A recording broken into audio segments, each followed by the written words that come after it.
is. If you have not followed his Triple H Horse Racing podcast, you're missing out. It's one of the best podcasts in the country.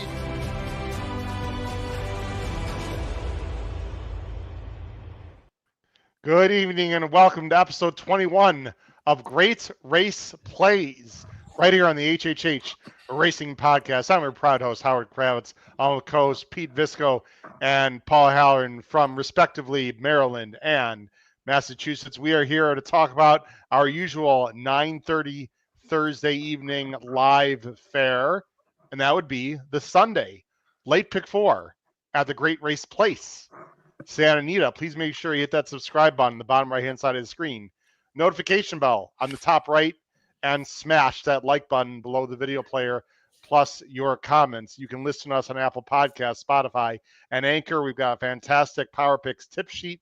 Look below the video player in the description for information about our Power Picks tip sheet. Plus, you can go to our great website, hhhracingpodcast.com, to find out all about it.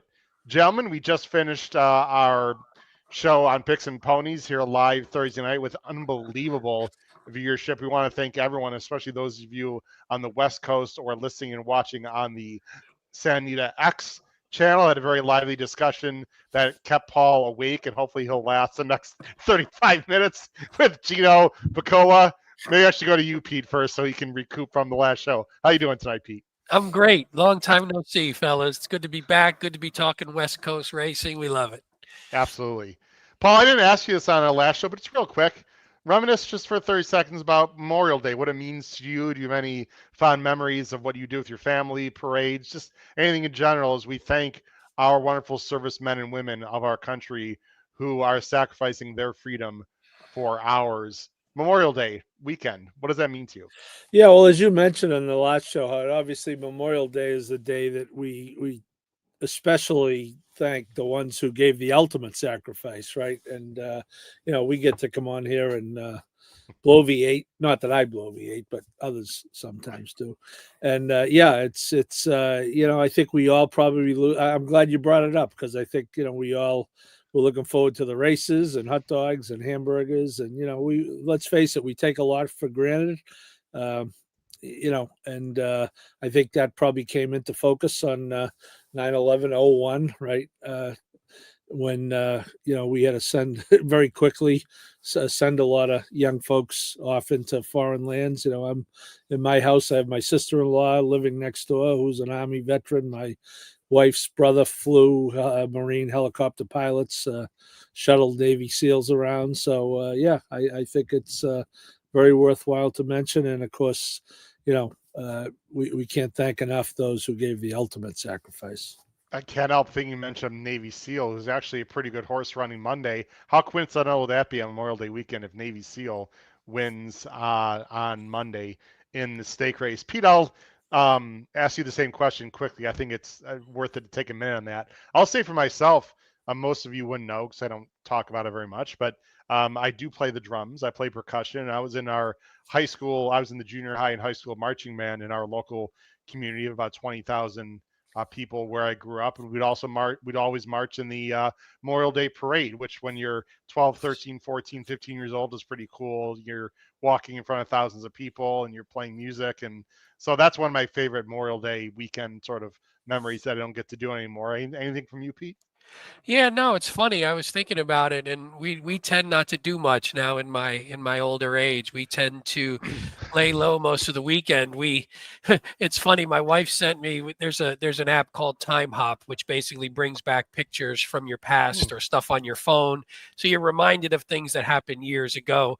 And on yesterday, what's today? Thursday. Yesterday, we got like 6 yards of mulch delivered. So my weekend is literally going to be shoveling mulch. And my wife got a Time Hop from like 4 years ago. And it was my son, Jackson, when he was younger, sitting on the top of a pile of mulch. Oh, nice. And she's like, boy, we really know how to spend the holiday right. So apparently my holiday consists of mulch, but I agree with everything Paul said. But I think for some of us, it just become, we get to where we're, sometimes it just becomes a day off and we don't always think about the meaning behind the holiday. And I think more people should.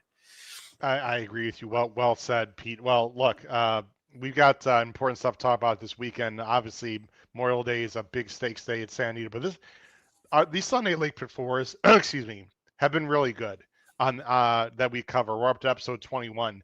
This Late Pick Four Sunday, I know it feels like I say this a lot. This might be the toughest one we've covered. I mean, this is a very fun and difficult Late Pick Four on Sunday at the Great Race Plays. Guys, let's go ahead and jump right in here as I go ahead and bring up our wonderful Equibase entries up on the screen to talk about Sunday's Late Pick Four. It starts in race 7, and it starts at 4 p.m. Pacific Coast time. That'd be 7 p.m. on the East Coast as you're enjoying your maybe family Memorial Day, pre-Memorial Day barbecue or whatever. Hopefully the weather's going to be nice wherever you're going to be. This is a 10 claimer, 6 furlongs. Fillies and mares. It's a field of 8. Again, we don't have morning lines. Pretty tough race, I thought. Let's go ahead and bring up our picks. I'm going 8-6-5. Pete is going 6-4-3. And look at Paul. Paul is also going, what a smart man, 8-6-5, which is crazy, Paul, because I thought this was sort of a tough race.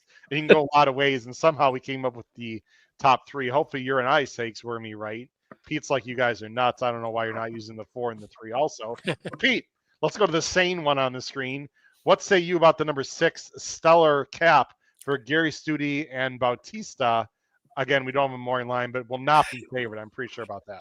Yeah, sane and me have not usually been in the same sentence, so I'll take that as a compliment for once.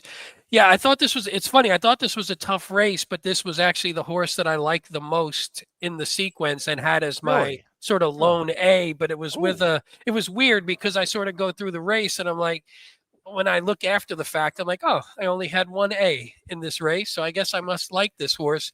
So you talked about Gary Studi, who's 0 for 15. He's 0 for 15. Well, oh no, I'm sorry. Batista's 0 for 15 at the meet.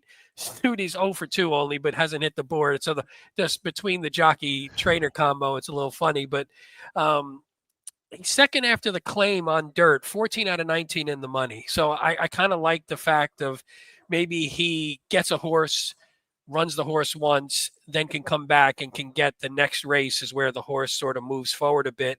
And if you look back at the past races prior to the claim definitely fit in this field and actually would be sort of near the top of the field. And I just thought from a trip perspective, should get a stalking trip. Now the problem is with some of these horses we look at, they get the trip and they can't finish it off. And this horse doesn't always finish the races off very well. But I don't know. Against a field that I think is pretty even, maybe this one can get the trip.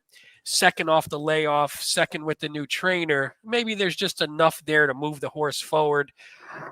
Again, it's a single A for me, which is weird in a race that I thought was otherwise pretty even. So after this horse, I think I wound up having like 4 Bs or something. So Yeah. It was pretty even after I got past this horse, and I don't have 100% confidence in her either.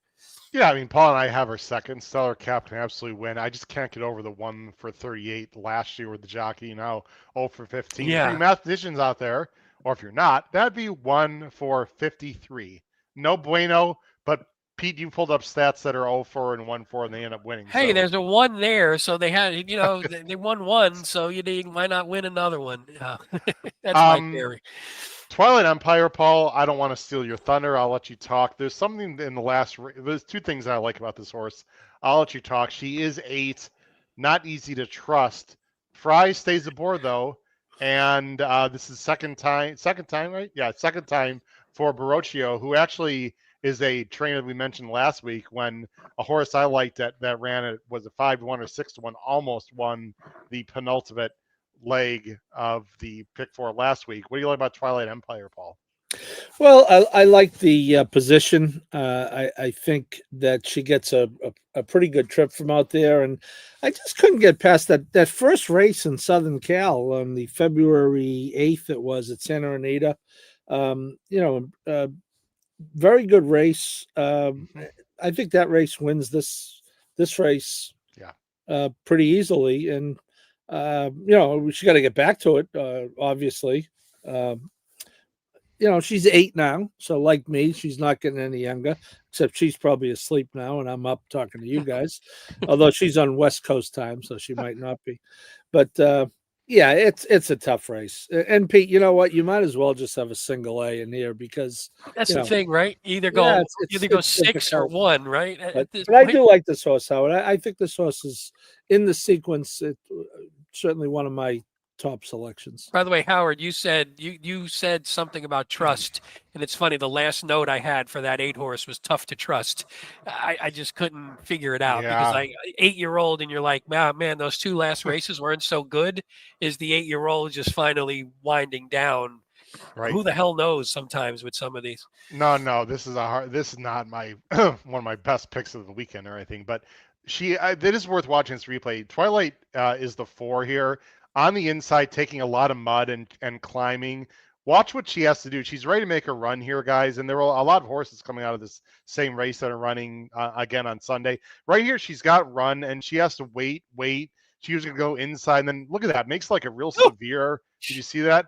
Like turn to the outside. She did have some run on the lane. I mean, it wasn't tremendous. It's right here, but no one was getting to the winner. The rest of the horses that are in this race, guys, are like around this area, and she had to make that kind of weird veer out to the right. And it's not like she's losing by that much. I think the outside post and the blinkers on and a dry track might move her up, Paul. That was my thinking. But look, I think you have to spread in this race, and if you hear the word spread, that might be a common theme throughout this pick 4 because wow, this is a very difficult one. So anyway, I'm going 8-6-5.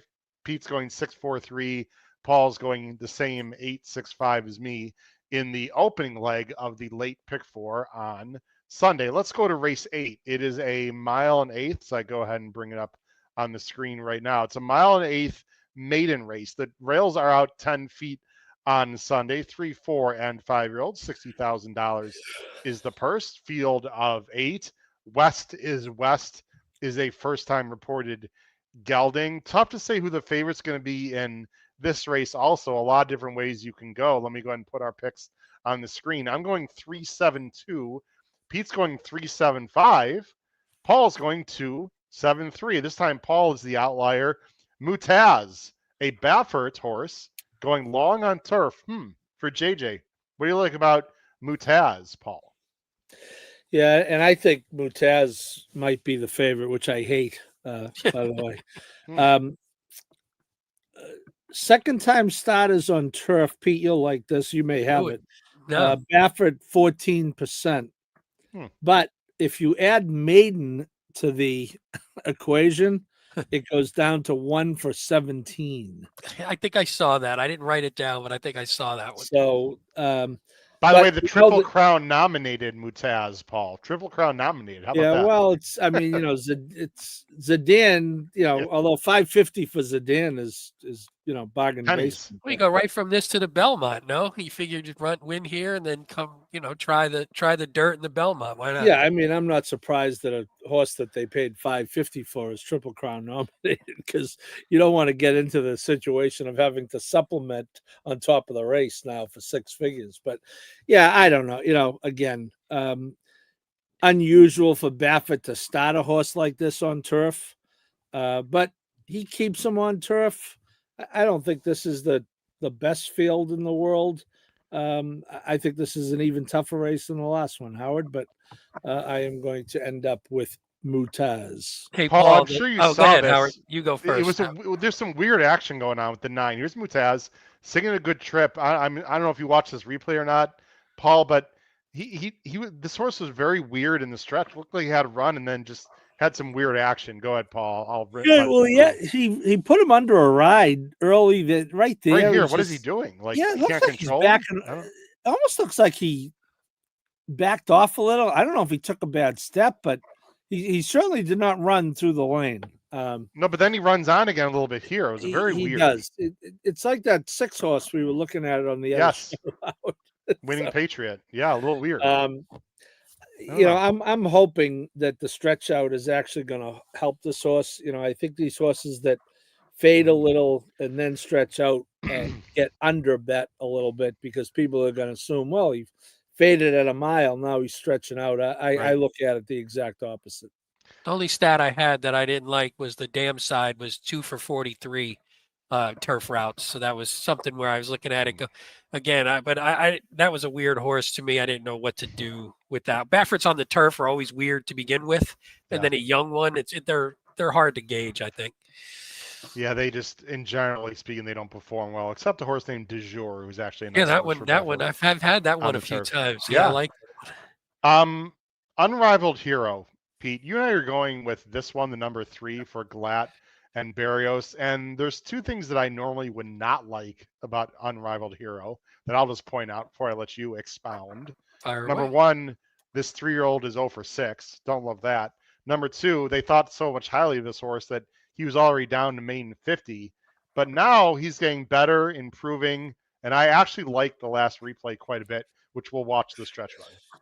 Yeah, nope, I agree with everything you said. The couple other things that I liked were came back in 2025 and has incrementally got better. And then you're the one you're going to show. I thought that was a pretty decent, steadied a little bit. I thought it was a pretty decent performance. You'll sort of, I forget the 4 did get a very good ground saving trip. And there's many in this race that are coming back. I thought the hole just wasn't quite there when he needed it to be. I mean, it looks like it's there, but he just, I don't know, maybe it was there. He just couldn't get through, or he just wasn't good. He right there, he sort of got bumped, and I don't know. It's not like he's a superstar, but that was enough trouble for me. And he does regather. And of course, we're going to show past the wire.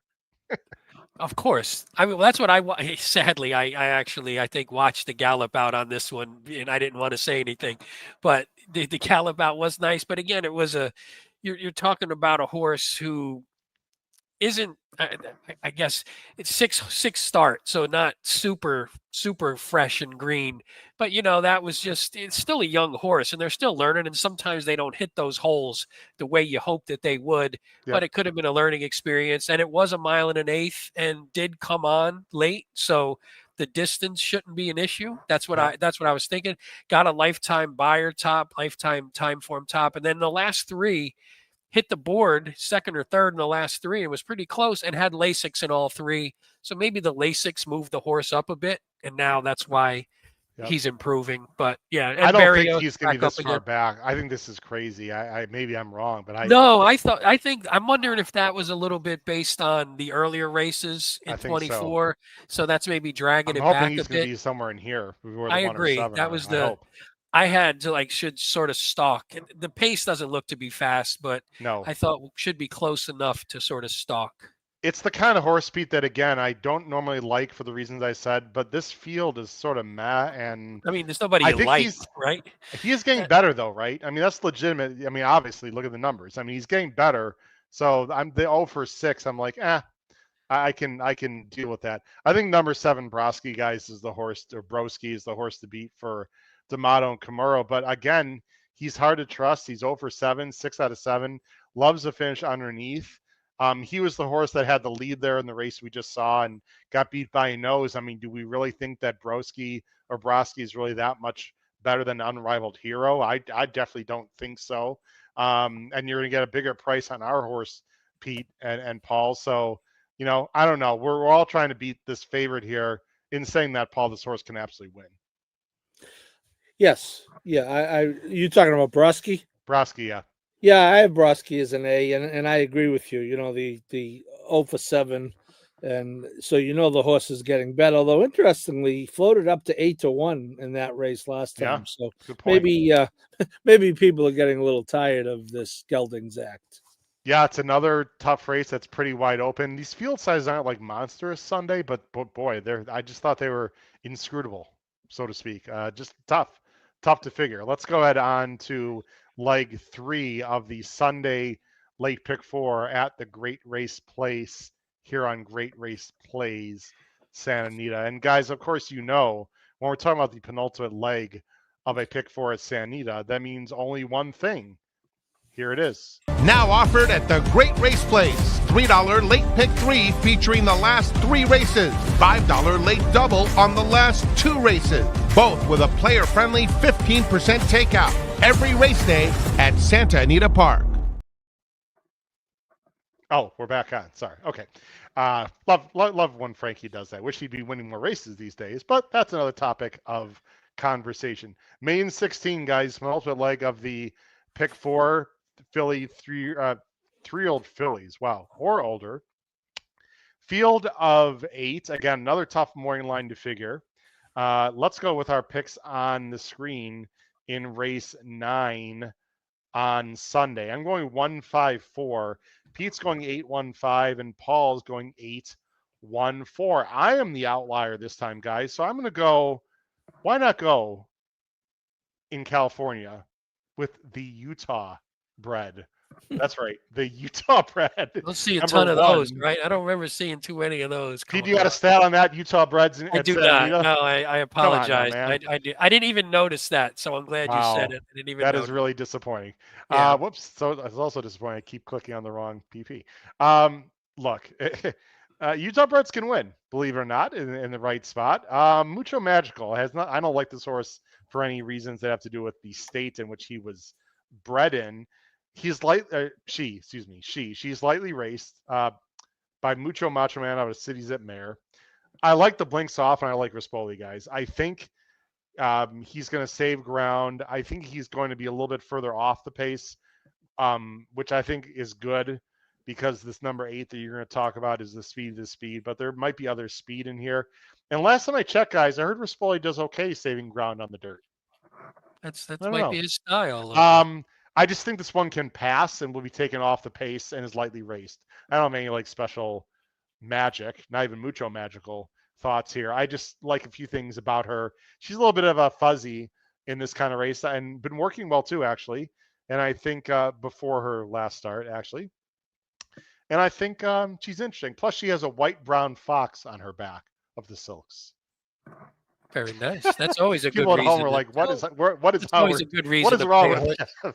Hey, you got to give a reason. Anyway, let's go. One thing I did wonder real quick about that one came at Yeah. one that at the maiden 20 and then maybe jumped and went back to the turf, far, which she doesn't seem to be as good at. And maybe just jumped a little too high and now is getting back to a more reasonable level.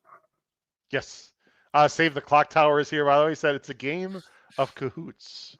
Cahoots, by the way, a very good game that the teenagers like. If you're not familiar with Kahoot, it's a good game that we play a lot at school because there's a video aspect to it. It's like trivia on the screen. Anyway, it's popular in schools.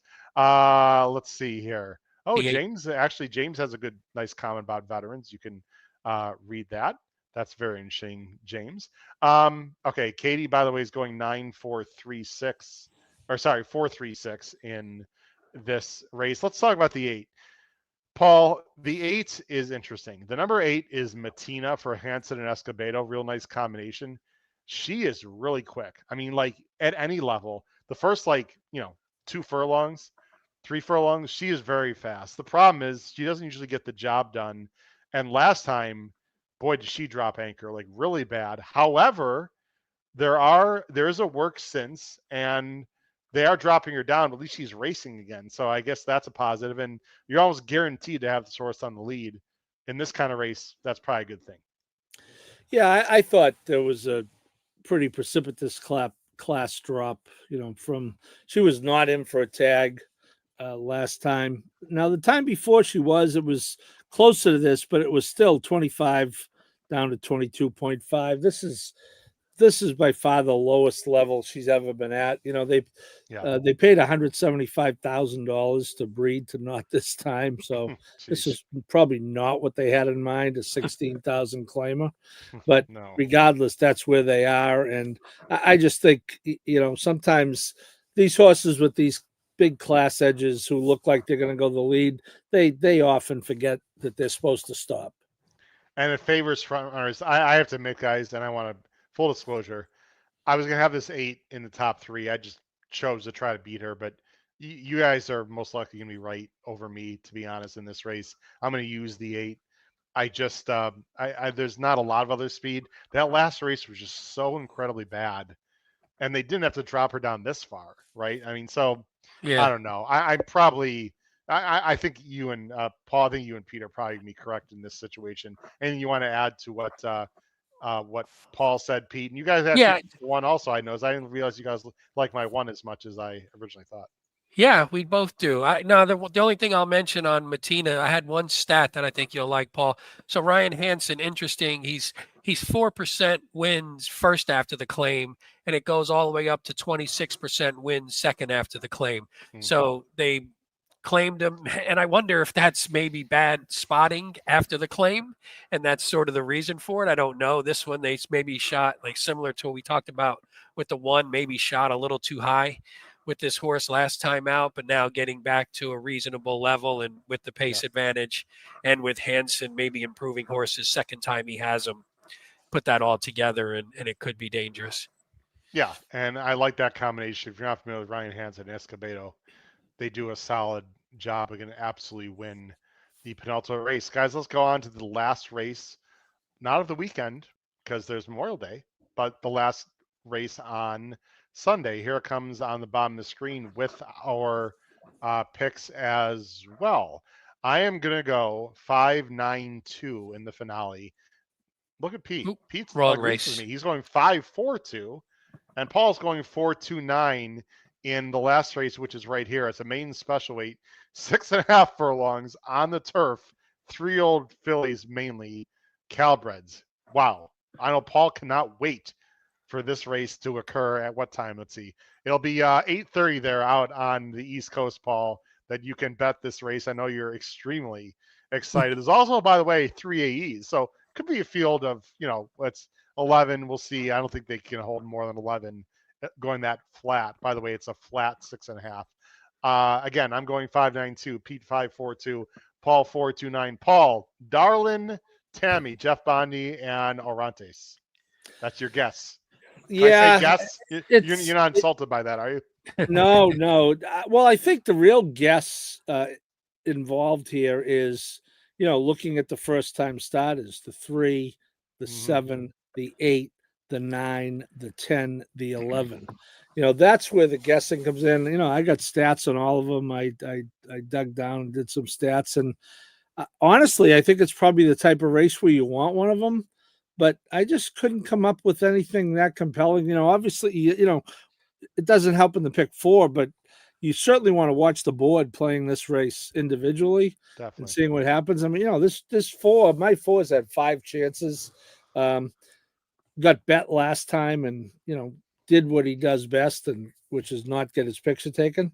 Get her picture taken. The horse she lost to 2 back came back and ran 6th in an allowance race, so that's nothing special. Blinkers off is not a great angle for Bondi. I just Howard. You're supposed to say good stats when you're talking about the horse you have on top. Well, it's just the lesser of two evils, right? No, I'm just joking. I mean, because Pete, without knowing anything virtually about these first timers, a 68 to 70 buyer might be pretty damn formidable here. That was my thinking. Yeah.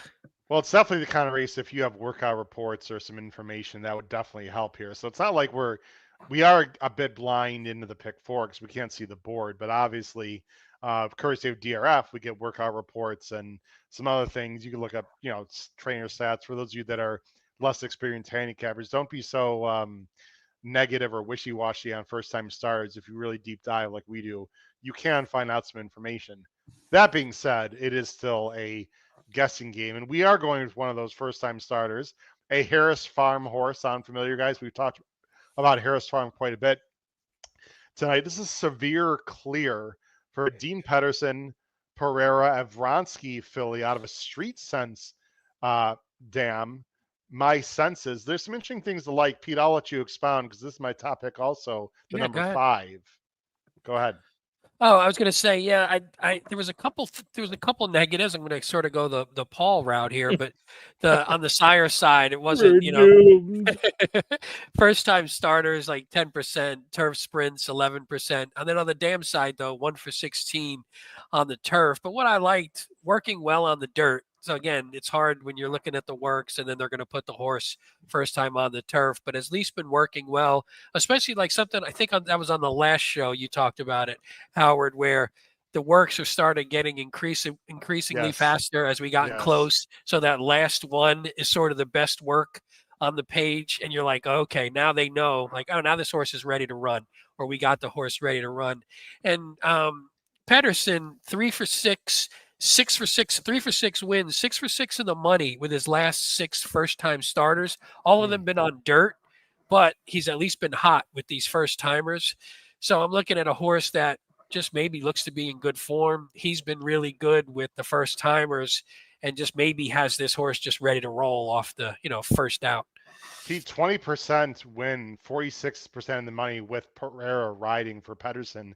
Those for two guys that are not overly well known, or like not the highest percentage trainers and jockeys, that's very high. That's like, I put that equivalent to like Irad and Chad at like 45%. I mean, that's really that's very good. So I think there's a lot of intent here for a severe clear. I couldn't find too many workouts. I'll have to look at the workout report. But again, as the astutely educated Paul Halloran mentioned, it may not take much to actually win this race. Another first-time starter, I believe, is the 96789. I think is that Goatsky or is that Ellen? No, it's Ellen North, right? No, Ellen Jorth is the 9. Ellen Jorth. I like Ellen Jorth a little bit also for a lot of the same reasons. D'Amato can win first out. The 59 handily, again, the works are good. Freysu sticking around for a Calbred race. I found that interesting. Again, the breeding good enough. We're doing a lot of guessing here, guys. So we've got a lot of these horses to consider. You know what's weird there, Howard? D'Amato, 6% wins first-time starters on turf, which that actually shocked me. I was like, I never would have thought that. Well, you know what? He's good. He's good with European imports, which feels like first-time starters because they're first time in the country, but obviously first time here, first-time starters, right? So we also have Ride Elbow Ranch, interesting name. Clubhouse Ride is the sire. The dam I know very well, guys, because this Cause Ioya and Giants Causeway, this has Chicago connections with a really good underrated trainer in Chris Block.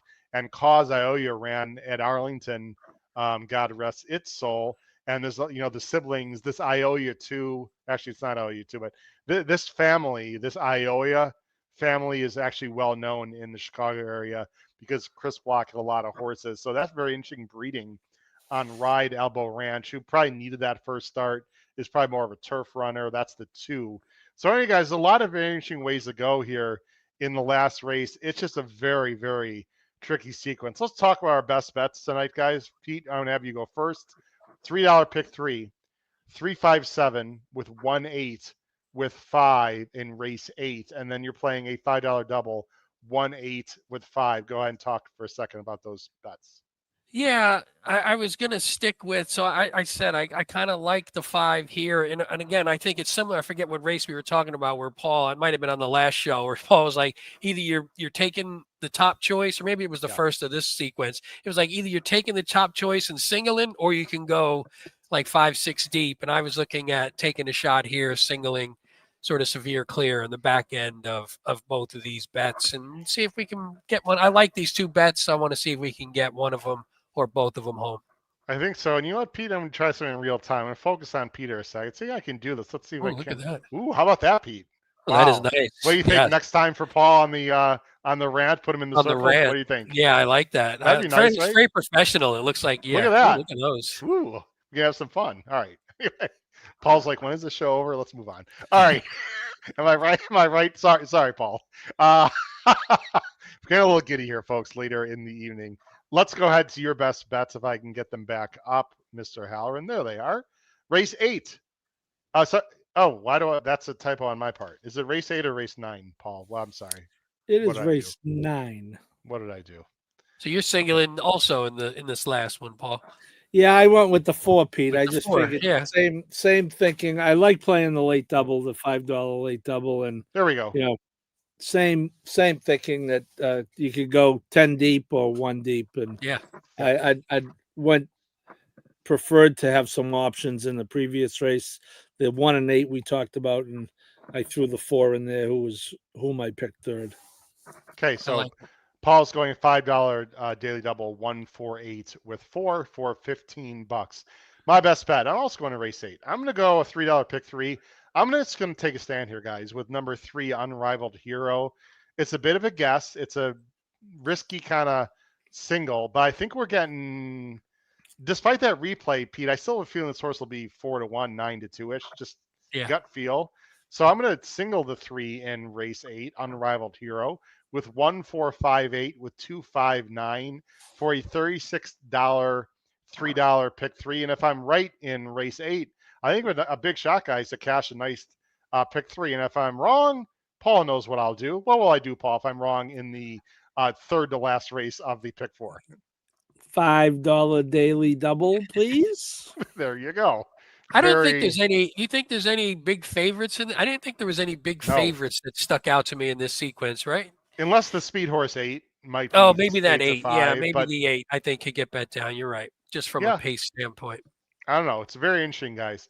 We are up to episode 21 here on Great Race Plays, and we really do appreciate everyone's viewership. Again, make sure you hit the like button below the video player, subscribe to our YouTube channel. We also should mention this more, guys.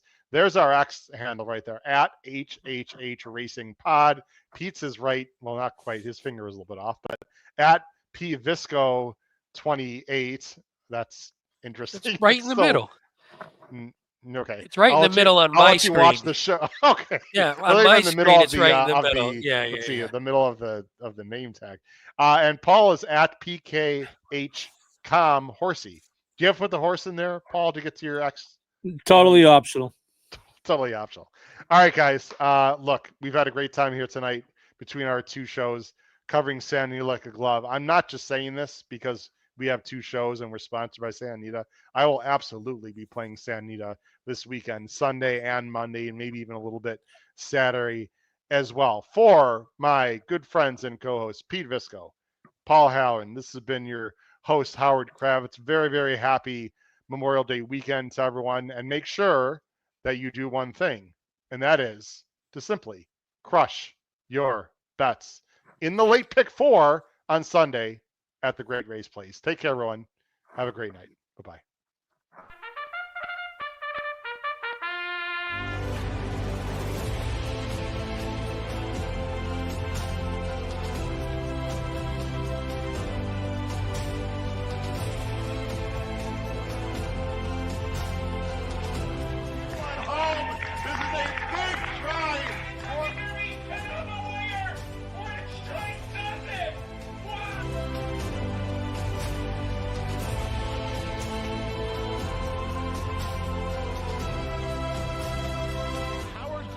If you have not followed his Triple H Horse Racing podcast, you're missing out. It's one of the best podcasts in the country.